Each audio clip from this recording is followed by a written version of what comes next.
시사평론가 김성수의 오늘.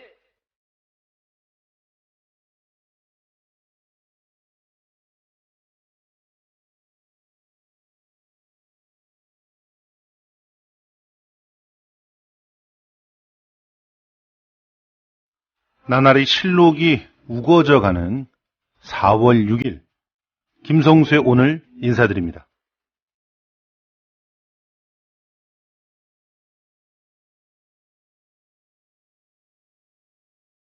오늘은 1896년에 최초의 근대 올림픽이 열렸던 날입니다. 너무나 잘 아시듯이 쿠베르탕 남작의 노력으로 국제올림픽위원회가 94년도에 설립이 되고요. 1894년입니다. 그리고 1896년 4월 6일에 아테네에서 역사적인 근대올림픽 1회 막이 올라갑니다. 그리고 열흘 동안 진행이 되어 있고요. 14개 나라에서 241명의 선수가 참가해서 나름대로는 소박하게 그렇지만 의미 있게 올림픽이 시작이 됐습니다. 사실 이렇게 처음에는 아마추어들끼리 정말 순수한 마음으로 열렸던 올림픽이었는데요. 나날이 이 올림픽의 가치에 주목한 그런 나라와 혹은 정치인들이 합류를 하게 되고요. 그래서 이제 1984년 LA 올림픽을 기점으로 해서 완전히 상업화된 축제가 됩니다. 그래서 이제는 돈이 없으면 올림픽을 치를 수 없는 그런 부자들의 잔치가 되어버린 게 또한 올림픽이기도 합니다. 올림픽이 시작됐던 날, 과연 올림픽의 정신은 모두에게 공정한 그런 그 정신이었는지 한번 생각을 해봅니다. 공평과 평등은 다르다고 하죠. 분명히 한 줄에서 나란히 출발하는 것을 공평하다고 표현을 합니다. 그런데 만약에 거기에 장애인이 있다고 한다면 한 줄에서 나란히 출발하는 것으로 공평하다고 말할 수가 있을까요? 누구는 최신 기술로 든든히 무장한 그 스파이크 슈즈를 신고 그 줄에 서 있다면 정말 그건 공평한 것일까요? 이런저런 생각을 많이 하게 하는 오늘 4월 6일이 아닌가 하는 생각입니다. 자, 오늘 저와 함께 들어보실 곡은요. 영화 국가대표 OST에 있었던 곡이죠. 버터플라이 듣고 오시겠습니다.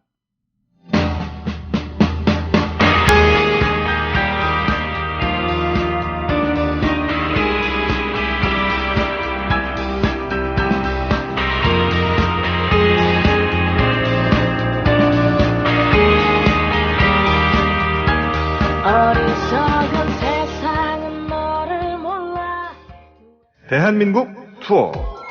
우리 국민TV 남덕수 조합원님께서 운영하시는 이 대한민국 투어. 이분이 그 20년 경력의 베테랑입니다. 이분의 어떤 경험을 여러분께서는 그냥 버스에 앉아가지고 다 빼먹는 거예요. 20년 동안 쌓아둔 그 빅데이터를. 그렇죠. 버스가 이제 28인승 최고급 리무진 버스도 있고 45인승 좀 더 많은 분들이 타실 수 있는 이런 버스도 있으니까 고급진 여행도 바로 남덕수 조합원님과 함께라면 가능하다. 문의 전화는요 1599-2686번입니다. 1599-2686. 버스 여행하면 2686이 딱 생각이 나네요 벌써. 1599-2686번 아니면 네이버나 다음 같은 그 검색창에서 대한민국 투어 이렇게 검색하셔도 되고요. 그리고 웹사이트 대한민국 투어 한글로 쓰시면 됩니다. 대한민국 투어.kr 이렇게 검색하셔도 언제든 들어가실 수 있으니까 우리나라 국내 여행들도 많이 애용하시기 바라겠습니다. 대한민국 투어였습니다. 네, 김성수의 오늘 4월 6일 순서입니다. 여느 때처럼 뉴스 브리핑이 있고요. 그리고 정가 산책 한겨레신문 하호영 기자와 만나봅니다. 그리고 진짜 인터뷰 시간에는요. 오늘 강정국제영화제 프로그래머 조약골님과 만나봅니다. 환경운동가로도 유명하시죠. 지금 강정에서 국제영화제가 준비되는 이유는 무엇이며 또 어떻게 준비되고 있는지 그리고 강정의 상황은 또 어떤지 한번 살펴보도록 하겠습니다. 오늘의 시사 퀴즈 드리겠습니다. 오늘의 시사 퀴즈는요, 지금 막판에 갑작스럽게 이 공약이 나왔다가 지금 여야에서 뭐라고 해야 할까요? 계륵이라고 해야 될까요? 서로 주장은 하고 있는데 확실하게 밀지 못하고 있는 그런 공약이 하나 있습니다. 이게 뭐냐면요. 캘리포니아 주에서 얼마 전에 통과가 됐다고 하고 뉴욕에서 통과됐다고 하는 다시 말해서 가장 시간당 낮게 주는 수당을 우리나라에서는 지금 10,000원까지 올리겠다라고 하는 거죠. 10,000원까지 올리겠다고 하는 것이고 미국에서는 $15까지 올리겠다는 약속입니다. 그러면 대략 한 13,000원 되나요? 우리나라 돈으로 13,000원 좀 넘나요? 아니 $15 주급 $15인가요? 어쨌든 이 공약 지금 수당으로 제일 적게 줄 수 있게끔 제일 적게 주는 그런 기준을 정부에서 마련해 놓는 거죠. 이것을 위해서 위원회도 이렇게 만들어 가지고 논의를 해서 결정을 합니다. 네 글자 땡땡땡땡 뭘까요? 이 공약이 갑자기 더불어민주당과 새누리당에서 나오면서 서로가 이 공약을 관철시키겠다 하더니 갑자기 또 슬그머니 물밑으로 집어내린 것 같습니다. 과연 어떤 공약인지 여러분들께서 맞춰주시면 되겠습니다. 맞춰주신 분께, 정답을 맞춰주신 분께는 뮤지컬 사랑은 비를 타고 티켓을 2장 드립니다. 이 티켓 지금 이 공연은 대학로의 동양아트센터에서 2관에서 4월 15일서부터 진행이 됩니다. 21년이 된 창작 뮤지컬의 고전이고요. 그리고 지금 출연진을 봤더니 짱짱하더군요. 정말 많은 분들이 좋아하실 만한 그 뮤지컬 배우들이 총망라되어 있는 것 같습니다. 참가해 보시고 또 공연 어떠셨는지 또 후기들도 남겨주시면 좋겠습니다. 저희가 지금 벌써 그 3번째 선물을 드리고 있는데 첫 번째, 두 번째 발표가 돼서 이분들의 명단이 각 공연의 기획자들한테 넘어갔거든요. 그래서 아마 연락이 다 갔을 것 같은데 어떻게 되는지 궁금합니다. 공연들은 보셨는지 그것도 궁금하고요. 시사 퀴즈 이따가도 한 번 더 말씀드릴 테니까 많이 참여해 주시기 바랍니다. 자, 그러면 뉴스 브리핑 시작해 보겠습니다. 오늘도 김미라 아나운서 나와 계십니다. 안녕하세요. 안녕하십니까? 예. 자, 날씨가 굉장히 더워졌죠. 네, 그렇습니다. 예, 굉장히 더워졌어요. 아침에 나올 때는 쌀쌀한데, 점심 때는 덥고, 옷차림을 어떻게 신경 쓰십니까? 가디건 하나 정도 들고 다니면서, 더울 때는 벗고, 추울 때는 입고, 이렇게 합니다. 저도 지금 자켓을 그렇게 하고 있는데, 이거 도대체 어떤 자켓을 어떻게 입고 나와야 이 날씨에 맞출 수 있을지 모르겠는데, 지금 굉장히 덥습니다. 더불어민주당 얘기부터 해보겠습니다. 김무성 대표 막말로 전북도민 모욕 사과해야 한다라고 더불어민주당이 주장을 했네요. 어떤 내용이죠? 더불어민주당은 오늘 새누리당 김무성 대표가 전북도민의 막말을 했다고 주장하며 김 대표의 공식 사과를 요구했습니다. 김성수 대변인은 오늘 서면 브리핑에서 김 대표가 오늘 전북 전주에 와서 여러분은 배알도 없느냐, 전북도민 여러분 정신 차리시라는 막말을 했다며 전북도민에 대한 모욕이라고 주장했습니다.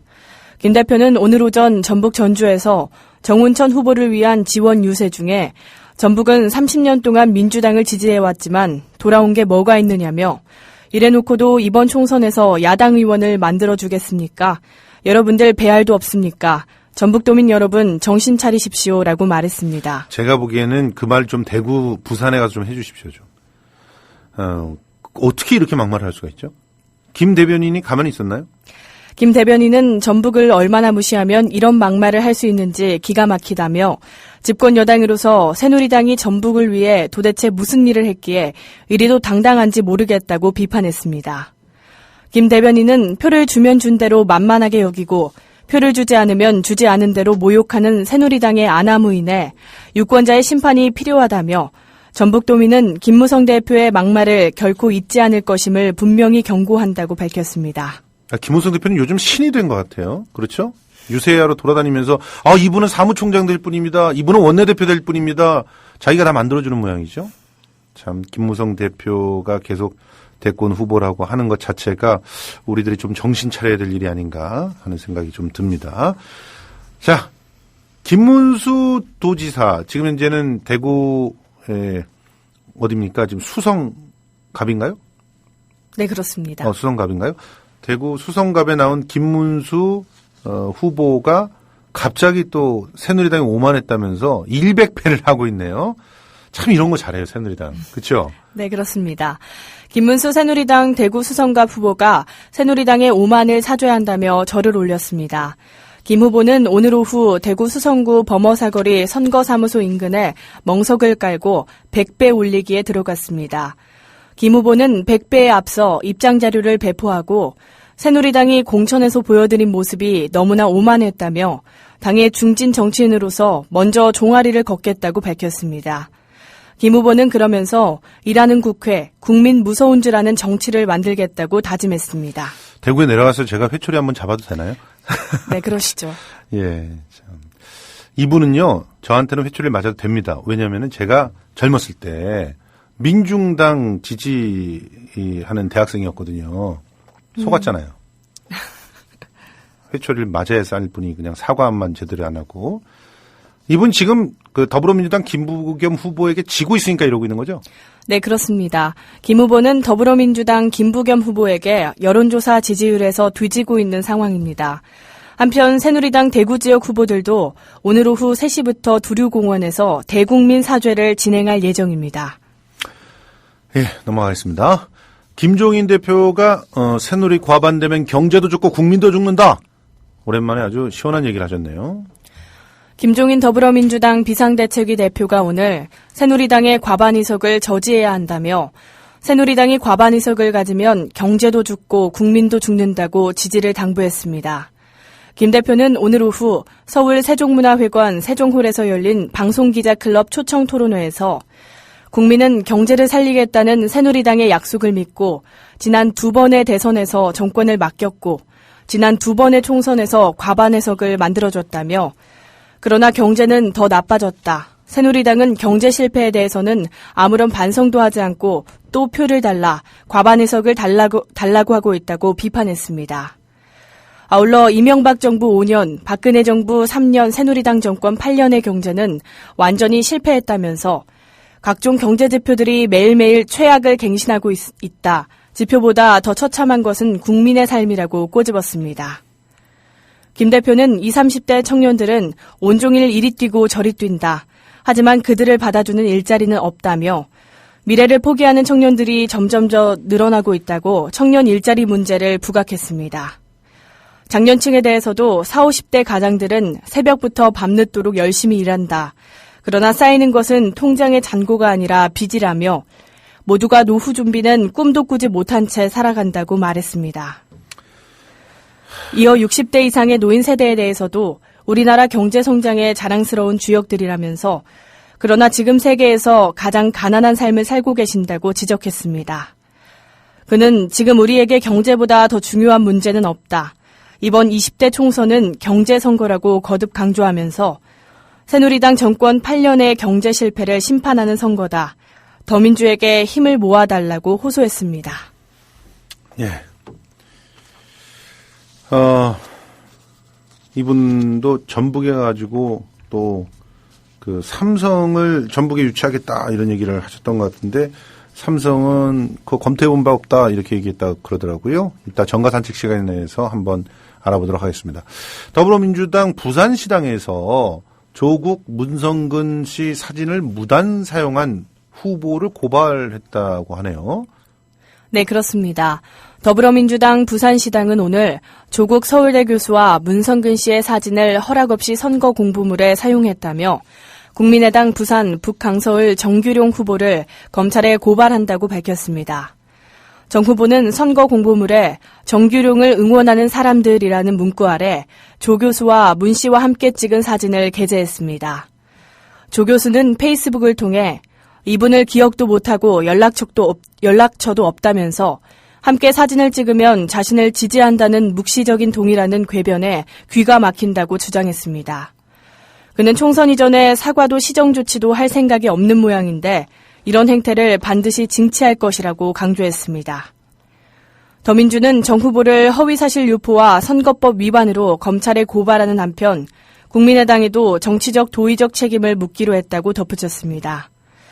국민의당 부산시당 관계자는 정 후보가 과거 개인적인 친분으로 촬영한 사진을 활용한 것 같아 잘 소명하라고 했다고 말했습니다. 진짜 이런 행태들 정말 염증이 납니다. 이미 SNS를 통해서 아주 유명해진 동영상 기억하시죠? 한 20대 청년이 나와가지고 이런 후보 절대로 찍지 마라 라고 하는 거에 첫 번째 올라가 있는 게 누구랑 친해요. 누구랑 같이 사진 찍었어요. 이런 후보 절대로 찍지 말라 그랬는데 그거 보신 SNS 활용하시는 분들은 아마도 이 정기룡 후보 찍지 않을 것 같습니다.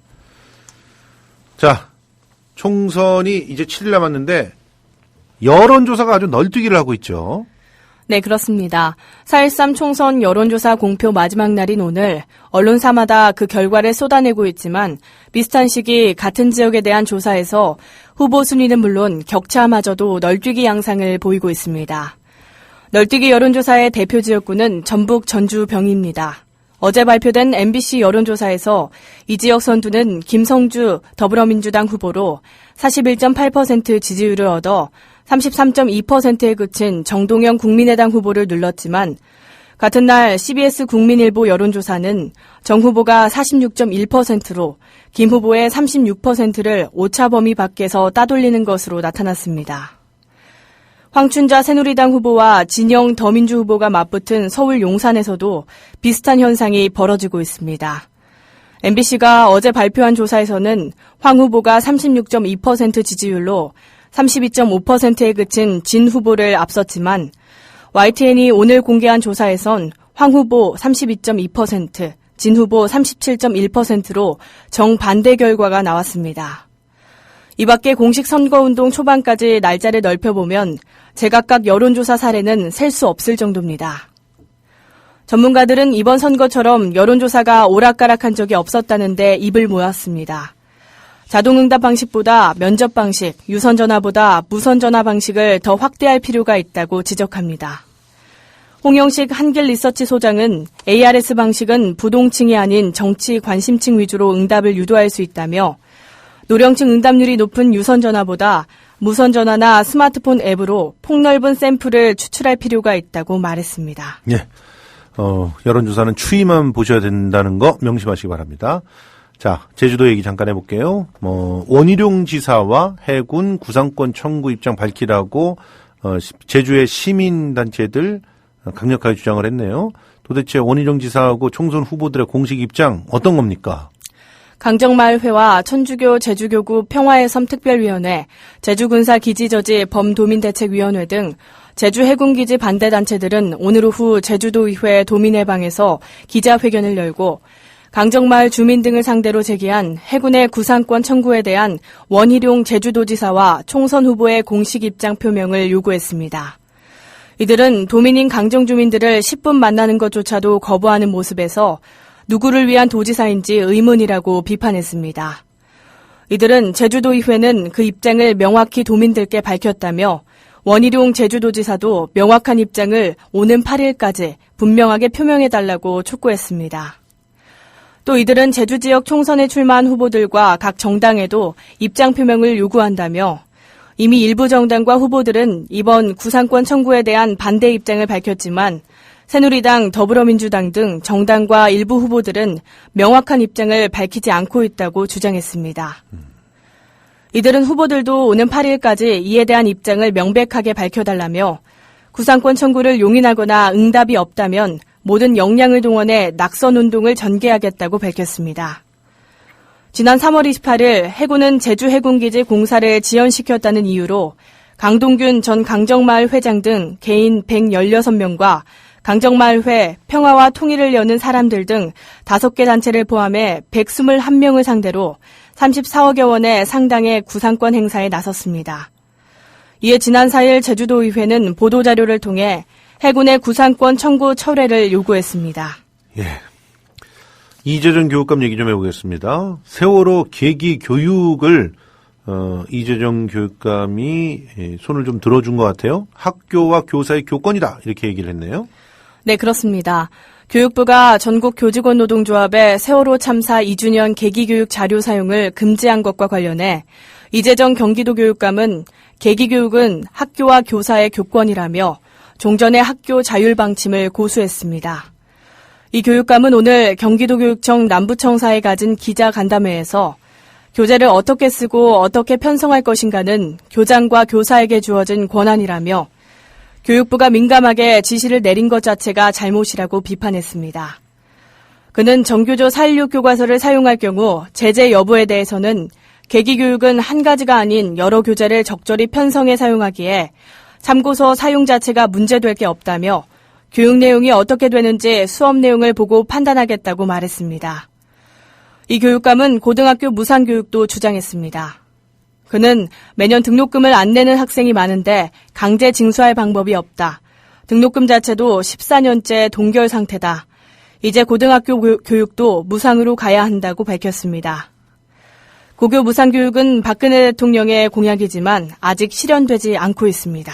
네, 공약을 하신지 기억은 하고 계신지 잘 모르겠습니다. 지금 시사 퀴즈 다시 한번 드리도록 하겠습니다. 오늘의 시사 퀴즈는요, 얼마 전에 새누리당이 갑자기 딱 내놨다가 다시 좀 유야무야, 없던 일처럼 이렇게, 발뺌을 하고 있는 공약입니다.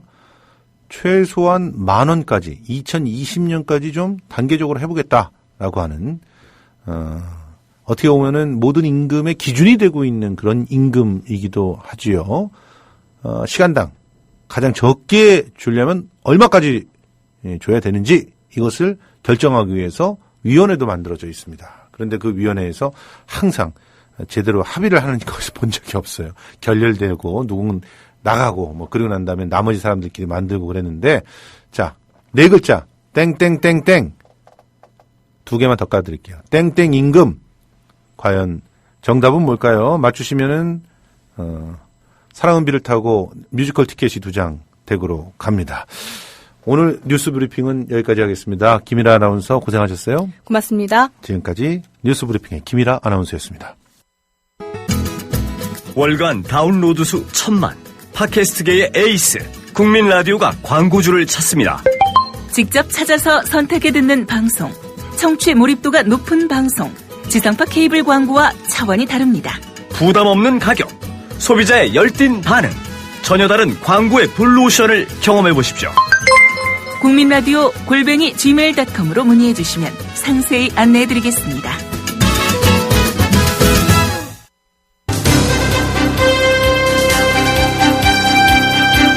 김성수의 오늘, 이제는 정가 산책으로 함께합니다. 정치권 동향 생생하게 풀어드릴 분은요. 오늘도 한겨레 신문 하호영 기자 전화로 연결돼 있습니다. 안녕하세요. 예, 안녕하세요. 아니, 우리가 이제 뉴스 브리핑 시간을 통해서 조금 얘기를 했고, 그리고 네. 시사 퀴즈로도 좀 얘기를 했지만, 네. 지금 새누리당이 공약 슬그머니 내걸었다가 네. 그냥 철수한 그런 공약이 있단 말이에요. 네. 이거 도대체 어떻게 된 건가요? 지금 최저임금 말씀하시는 거죠? 예, 예. 사실 철수라고 표현하면은 정확한 것 같지는 않고요. 예. 어쨌거나 최저임금 10,000원 공약이라는 것 자체가 예. 들으시는 분들은 좀 신선하게 들으셨을 수 있겠습니다만 처음 나온 얘기는 아니거든요. 그렇죠. 그리고 원래 이거 예. 정의당에서도 얘기했던 걸로 알고 노동당에서도 얘기했던 걸로 알고 있는데 그렇지 않습니까? 예, 그러니까 원래 그것이 누구의 것이다라고 이제 주장하기 시작하면 그건 좀 복잡해지는 얘기고요. 예. 어쨌거나 민주노총에서 먼저 이 10,000원 이야기가 나왔고요. 예. 그리고 정의당에서 구체적으로 안을 내놨고, 예. 그리고 노동당에서 이야기를 하면서 더불어민주당에서도 구체적으로 좀 안을 내놓은 상황입니다. 예. 그리고 이제 이 10,000원 공약이라는 것 자체가 사실은 20, 30대 청년층을 중심으로 해서 예.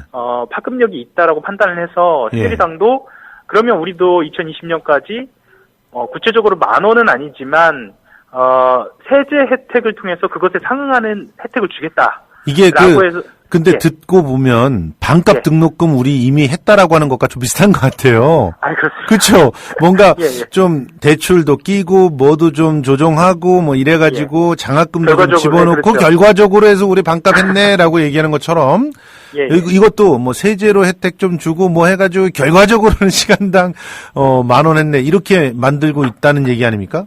예, 예. 물론 이제 그 언론에서는 그 10,000원 그 최저임금과 관련돼서 지금 정책이 실종된 선거잖아요. 그렇죠. 이렇게 뒤늦게라도 좀 주목을 받는 것은 반가운 일이라고 판단을 하고 있습니다. 그렇죠. 그거야. 예, 예. 그래서 좀 들으시는 청취자분들이나 유권자분들이 좀 더 많은 관심을 좀 가져주셨으면 하는 측면이 있고요. 예. 물론 이제 그 최저임금이 10,000원이면 그 예를 들면요, 그 좀 영세 사업자들 같은 경우에 고용하기 힘들어지는 거 아니냐라는 이런 그 걱정들도 있으세요. 예. 이런 측면까지 모두 좀 관심을 갖고 문제 제기도 좀 하시고 예. 그거에 대한 대안은 있는지에 대해서 좀 따져보시면 예. 이게 좀 굉장히 좀 흥미로운 주제입니다. 예. 그래서 좀 남은 일주일여지만 이게 좀 정책 선거로 약간은 방향을 틀 수 있는 그런 기제가 되지 않을까 그렇게 판단하고 있습니다. 아니 솔직히 예. 저기 그 최저임금 10,000원 해가지고 힘든 분들이 경제 쪽에서 얘기하듯이 자영업자들이잖아요. 영세 자영업자들. 그렇죠. 그렇게 얘기를 하죠. 예. 그럼 그분들한테 부가가치세를 일부 면제해 줘 보세요.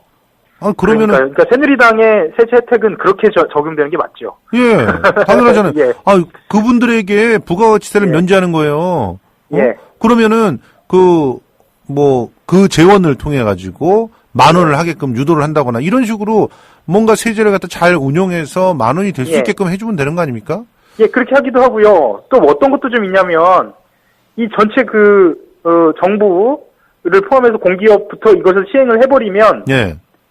이게 되는 거거든요, 또. 그렇죠. 어차피 지금 최저임금 안 지키는 사람들 많잖아요. 그러니까 그렇죠. 그거 안 지켜가지고 물론 뭐 여러 가지 다툼도 있고 그렇지만 예. 그런 부분들을 먼저 선도적으로 공무원서부터 공공기관서부터 진행을 해버리면은 네. 뭐 그걸 따라갈 수밖에 없지 않겠습니까? 이거 사실은 당장 지금 꼭 젊은 세대뿐만 아니라 예. 직장을 가지고 계신 분들도 이 최저임금이 일종의 임금 인상의 모멘텀이 될 수 있거든요. 그렇죠. 이런 측면에서 좀 관심 많이 가져주셨으면 좋겠다는 생각입니다. 그렇습니다. 그런데 지금 이렇게 말씀하신 대로 정책 선거가 안 된다 보니까 이런 예. 정책을 놓고 서로 논박하고 논쟁하고 이런 게 아니라 조금 뭐랄까 좀 지엽적인 것 같고 너 왜 이렇게 막말했니? 너 왜 그렇죠. 야권 단일 후보란 말 쓰니? 뭐 이런 거 갖고 지금 싸우고 있는 것 같은데 예. 정책을 가지고 좀 싸웠으면 좋겠습니다. 네, 아니 근데 네. 이거 말고도 참 재미난 그 정책들이 좀 있더라고요. 보니까 김종인 예. 더불어민주당 대표는 호남 승부수로서 삼성을 예. 유치하겠다 이렇게 발표했다는데 이게 어떤 내용입니까? 여보세요? 여보세요? 예. 말씀하시죠. 예, 삼성을 유치하겠다라고 얘기를 했다는데 이게 예. 어떤 내용인가요? 그 측면에 대해서는요. 예. 이렇게 좀 봐야 할 것 같아요. 그러니까 이 삼성 쪽에서 예. 곧바로 이 대응이 나왔거든요. 예. 그 사업 계획을 검토한 바 없다. 예. 자, 여기서부터 좀 출발해야 할 것 같은데 예. 이것이 사실이라고 하더라도 사실이라고 이야기할 수 있었을까요? 어땠을까요? 예. 여기서 또 새로운 그런 반전의 묘미를 주시네요. 예. 그러니까 삼성의 예. 입장에서 그런 계획이 네. 있다고 해도 네. 그런 계획이 있었습니다. 이렇게 발표하면은 삼성이 마치 더불어민주당 손을 들어주는 것 같다. 더불어민주당의 손을 들어주는 것 같은 게 아니고요. 예. 손을 들어주는 거죠. 예. 그리고 그러면 예. 이렇게 얘기하면 더불어민주당을 그야말로 뭐라고 해야 돼? 면박을 주는 거 아닙니까? 글쎄요. 이건 좀 받아들이시는 분들의 온도 차이가 좀 있을 것 같은데요. 예. 그것을 좀 감안하셔서 이거를 받아들이셔야 하지 않을까라는 좀 생각도 좀 듭니다. 예. 야당의 입장이기도 하고요. 그리고 특히나 그 김종인 대표와 그 양양자 후보죠. 예. 특히 그 고졸 신화로 삼성 상무를 거친 예. 상징적인 인물이 이 공약을 대표적으로 내걸었다는 거에 대해서는 좀 주목해 볼 필요가 있지 않느냐라는 생각이 들고요. 단순히 이게 단발성에 그칠 것인가 아니면 이걸 책임성 있게 밀고 갈 것인가는 단순히 그 김종인 대표의 이번에 일성만 볼 것이 아니라 이후에 이제 문재인 대표가 아마 호남에 등판을 하게 될 것 같은데요. 이때까지 이 이슈가 이어질지 한번 두고 봐야 할 것 같습니다.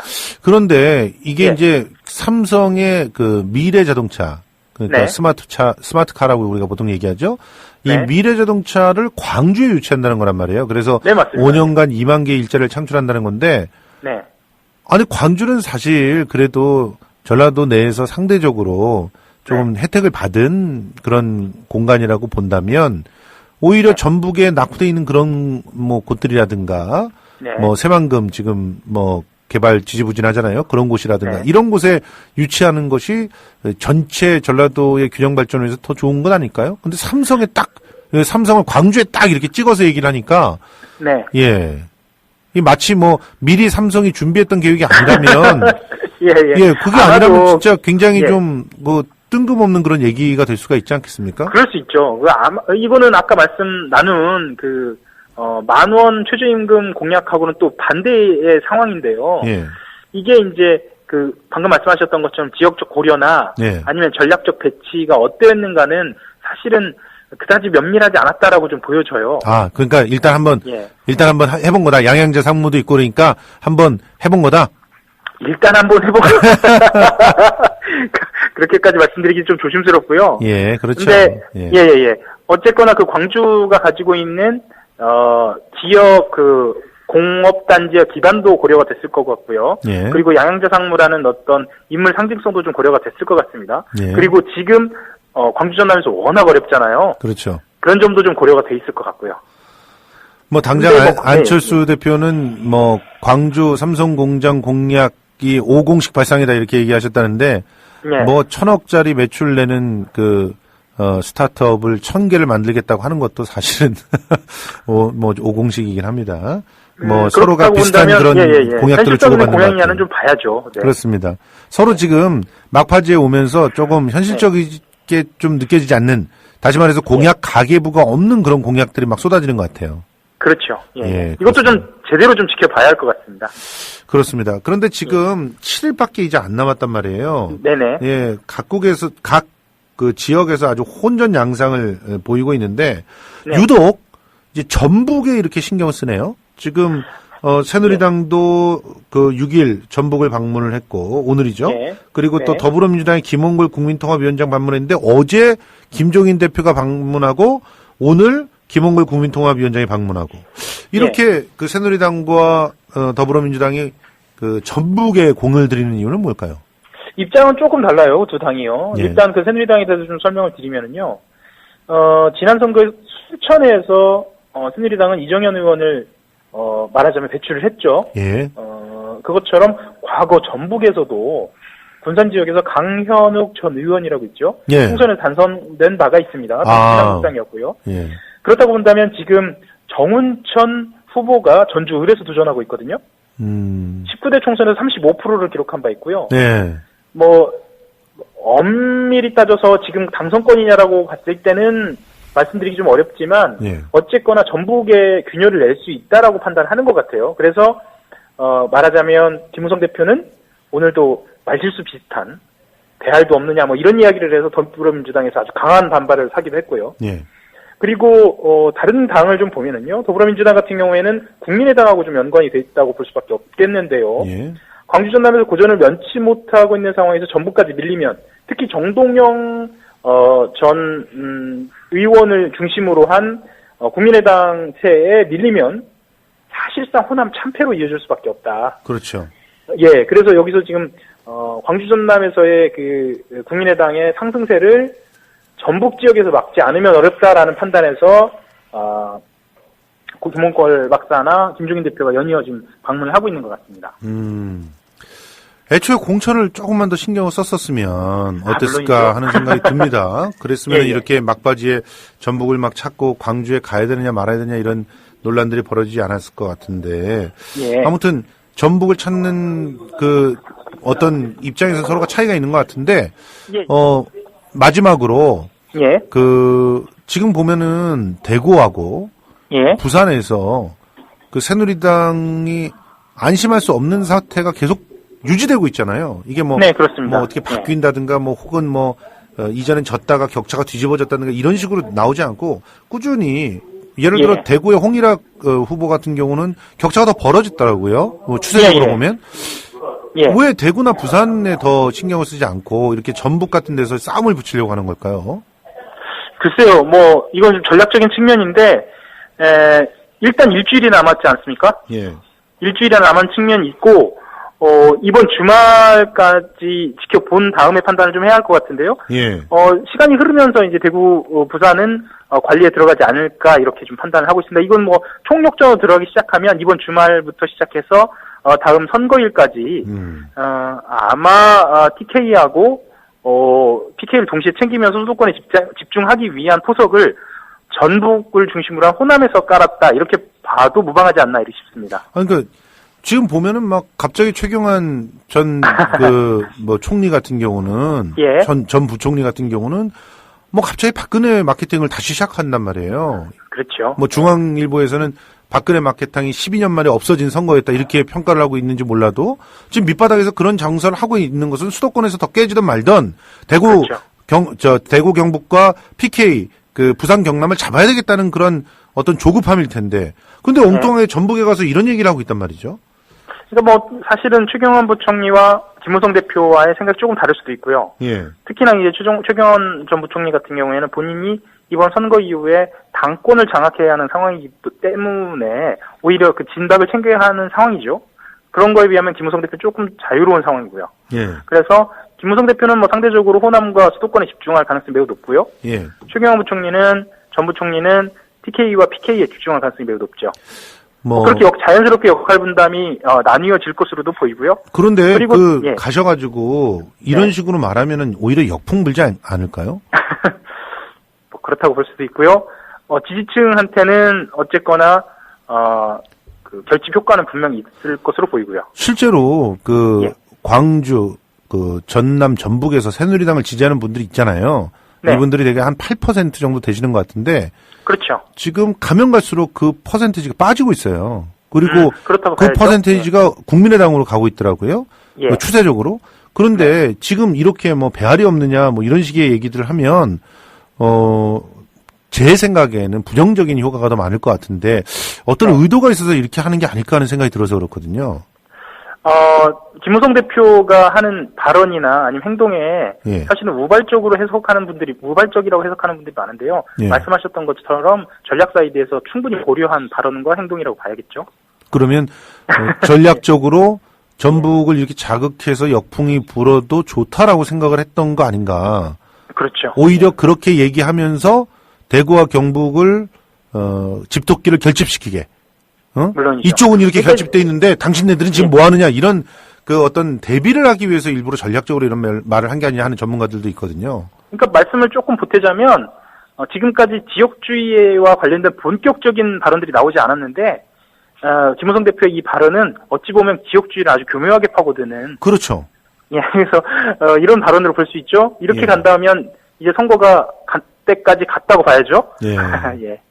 알겠습니다. 뭐 예. 공약과 뭐 대안에 대한 어떤 인물에 대한 어떤 열기는 살아나지 않고 있고 서로가 주고받는 수많은 말 그리고 그것도 거친 말들의 예. 어떤 열기만 더해져 가는 것 같습니다. 오늘도 고생 많으셨습니다. 네. 한겨레 신문의 하우영 기자 전화 연결해 봤습니다. 국민 라디오 지지하는 4가지 방법 아시나요? 다운로드하기, 별점 주기, 댓글 달기, 구독하기. 국민 라디오를 보다 많은 이들에게 전할 수 있는 가장 손쉬운 방법. 다운로드하기, 별점 주기, 댓글 달기, 구독하기. 잊지 마세요. 다운로드하기, 별점 주기, 댓글 달기, 구독하기.